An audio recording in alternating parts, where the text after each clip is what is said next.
Now, another tip that I like to talk about, and again, this depends on your drafting and drawing environment, whether you want to use this or not. Now, I know a lot of old timers. I think a lot of what I find consultants who are, come from early days of AutoCAD, they don't particularly like this command because they like to type commands. But I found this has some advantages and some features to it, and that's dynamic input. Um, Sometimes by default, out of the box, AutoCAD has it turned on.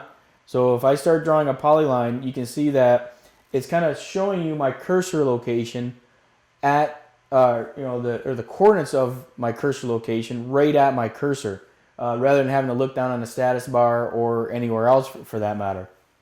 So what it does is when you start a command, and by the way, it's down here on my status bar. You can toggle that on or off.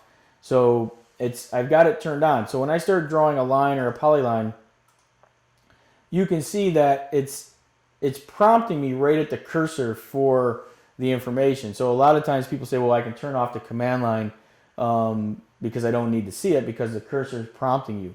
But if you notice here, it's kind of helping you draw. So if I want to draw an object at a certain distance, let's say I need to draw this at, let's say, 500 feet, I can actually type it in right there on the in the dialog box or the edit field there. And then if I tab, it switches over to the angle because now it needs to know, what's the angle you want to draw at. And you can see it's locking in that 500 length line, and I can set this guy anywhere I want. So this tool is handy maybe when you're trying to determine, are objects farther than 500 feet away from my point here.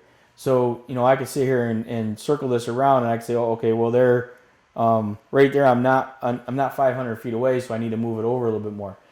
Or you actually want to draw this object. So now I could come in here, and let's say I want to draw this at a 25-degree angle. I could type in 25, and it's going to draw that line at a 25-degree angle at 500 feet long. Next thing I can do is I could come in here, and you'll notice that there's another. It's kind of showing you the specify next point right there.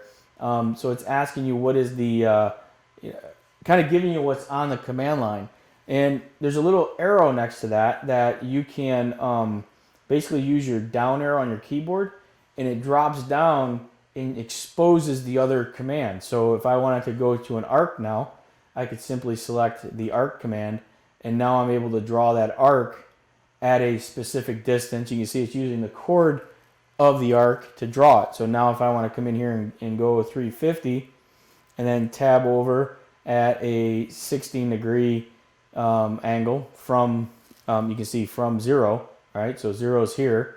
I could come down here and say, okay, I want to come down 25 from there, and it draws in the arc at that location.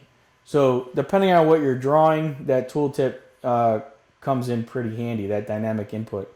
A couple other things I can do is, let's try a rectangle. So it's asking me for my first corner. As I come up, it's asking me for my other corner. So I can actually type in the XY value, or northing, easting, or my coordinates if I wanted to. I can also use the drop down arrow here, and I can change it to area dimensions, or even control the rotation of the placement of this rectangle. So sometimes it's this tooltip, dynamic input's pretty handy to have turned on.